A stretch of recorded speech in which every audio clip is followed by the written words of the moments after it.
相应不亦相应63经爱经。有天神问道：是什么引导着世间？是什么拖拽着世间？是什么这唯一的法？一切都随顺于他。佛陀回答道：爱欲引导着世间，爱欲拖拽着世间，爱欲就是这唯一的法，一切都随顺于他。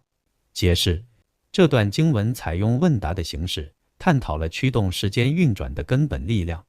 在问题中，提问者想知道是什么力量在引导和拖拽整个世界。更进一步，他询问是否存在一个单一的法则，使得所有事物都受其支配。佛陀的回答直指核心：爱欲。他指出，正是爱欲引导着世间，拖拽着世间。爱欲就是那个单一的法则，一切事物都受其支配。这里的爱欲在佛教哲学中是一个核心概念，通常被翻译为可爱或执着。它不仅指向感官欲望，还包括对存在本身的渴求。佛陀认为，正是这种深层的可爱导致了轮回和苦难。